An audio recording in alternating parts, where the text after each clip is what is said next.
Le Flash Info présenté par Mohamed Ali Mouba. Bonjour. Bonjour Babaga. Mesdames, Messieurs, bonjour. Louga, un déficient mental tombe dans un puits et meurt. Les faits se sont déroulés ce jeudi hier donc au village de Rit-Yaou dans la commune de Ngidile. Âgé de 32 ans, ce déficient mental l'est depuis plus de 3 ans. Il n'a pu être sauvé malgré les efforts des sapeurs-pompiers. Ce communiqué de la gendarmerie suite à l'accident hier impliquant une voiture blindée de la gendarmerie nationale, 3 taxis en particulier sur les allées du Centenaire, 11 blessés dont 3 dans un état critique enregistré. Selon le dernier bilan, tout en regrettant l'incident, la gendarmerie a ouvert une enquête pour déterminer les causes de l'incident. Le G7 poursuit son plan d'action malgré sa rencontre avec le Haut Conseil du dialogue social. C'est parce que selon Abdou Fati et ses camarades, le gouvernement n'est pas dans une dynamique de résoudre la crise. Je vous propose d'écouter tout de suite Abdou Fati, porte-parole du G7 avec Abdourahmane Diallo. Le Haut Conseil du dialogue social a constaté que les syndicats représentatifs continuent à dérouler des plans d'action. De l'autre côté, le gouvernement fait le mort. Donc, a constaté qu'on va vers l'impasse. C'est pourquoi le Haut Conseil nous a conviés aujourd'hui à une rencontre pour évaluer le plan d'action et apporter des solutions. Naturellement, on s'est essayé à cet exercice en identifiant tous les goulots d'étranglement par rapport à la carrière, les goulots d'étranglement par rapport au ministère des Finances, de l'urbanisme, et on a proposé des solutions que le Haut Conseil va porter, amener au gouvernement et les demander de revenir à la table de négociation. Nous, en tant qu'organisation également, on a à dire que l'attitude du ministre des Finances, qui ne vient jamais au monitoring, qui nous amène des seconds couteaux, ne facilite pas ces rencontres, ne facilite pas également une résolution des problèmes. Donc la balle est dans leur camp. Je pense qu'ils nous ont écoutés, ils nous ont entendus. Par rapport à leur rôle, ils vont interpeller le gouvernement pour qu'on revienne à la table de négociation. Naturellement, on va continuer à dérouler notre plan d'action. Parce que vous l'avez constaté, ils font le mort, ils jouent dans le pourrissement. Il n'y a aucun gage nous permettant peut-être de faire la pédale douce. Puisqu'il n'y a aucun gage, ils font dans le pourrissement. Nous prenons nos responsabilités pour continuer naturellement le plan d'action. Demain, il y aura grève totale. Et naturellement également, on va s'inscrire dans une dynamique de faire des marches partout à l'image de Thiès. On va visiter Louga, Ziguinchor, partout le Sénégal pour que nul n'en ignore. Magal de Porokhane, le problème d'approvisionnement en eau devient récurrent pour cette édition. Le ministre du Développement communautaire promet que cette question sera réglée. Mansour Faye a procédé à la mise en service d'un forage de 80 mètres cubes à la ville sainte de Porokhane. Et puis, sur cette actualité, savoir tout simplement, tout à l'heure, le président du PTP, Maître Ladjouf, a eu une conférence de presse. Il va se prononcer sur le mandat présidentiel. L'ambassadeur du Mali en France, convoqué hier à Paris, le ministre français des Affaires étrangères juge inacceptable la mise en cause de soldats français par le président de l'État malien. Lutte avec frappe, Moustapha Diop et ses partenaires condamnés par la Cour d'appel.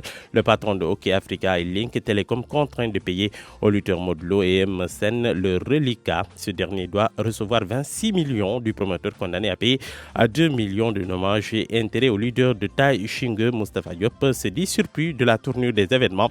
Il révèle avoir déjà trouvé un moratoire avec les deux camps. Une partie de la somme va être remise aux deux lutteurs ce vendredi.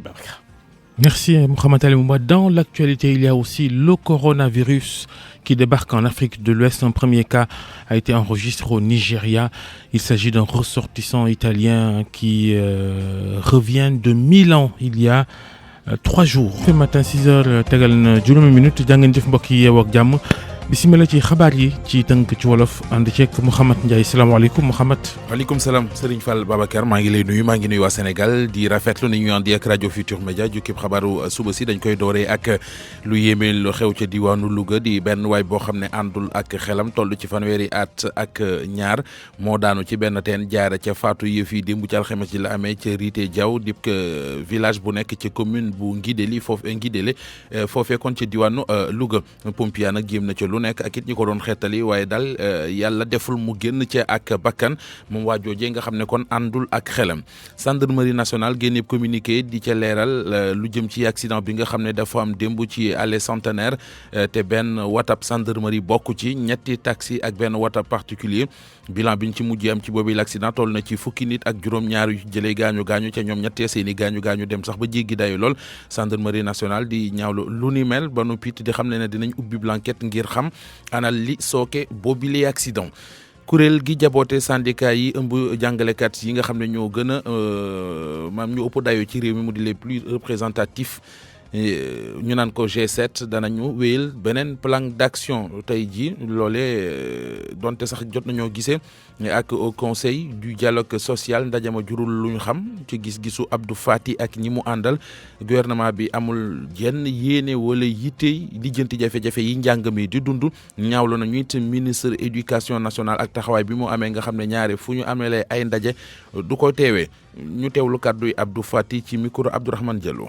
waaw di wax rek tey waa au conseil du dialogue social dañu invité fii parce que gis nañu ni gouvernement bee ngi tendeefal gouvernement bee ngi nelaw ñun syndicats yi ñu ngi déroulé ay plan d'action kenn waxu si léegi nag ñoom seen rôle la ñu wax si wooñu pour ñu toog ñoom tamit ñu xam suñu plateforme bi ak apporter si ay solution parce que plateforme baa ngi nii wante war nañ si apporter ay solution court terme moyen terme long terme donc ñun difficile lu ñoom ñëpp constaté ne ak conseillers yi ni wax dëgg yàlla gouvernement bi day tendeefal gouvernement bi ne fait pas dans la bonne volonté ñu ne dollil leen si ne soo gisee ministre Amadou ministre du budget nga xool ministre de l'enseignement supérieur ak ministre des sports musuñu ñëw monitoring ay suq lañ ñuy envoyé suq nag mënul décider kon ñoom dañu ancré wu ak nekk si dynamique boo xam ne bañ a régler problème yi soo jëlee ministère de l'urbanisme ba Fafana ñëwee ay début de solution am na mais yeneen ministère ay suq la ñuy indi loolu nag dootuñu ko nangu wax nañ ko Innocence Ntap wax ko conseillers yi ñoom nañ si jox seen jéego wax ko également Sénégal loolu nag du tax dañuy continuer suñuy lutte tant que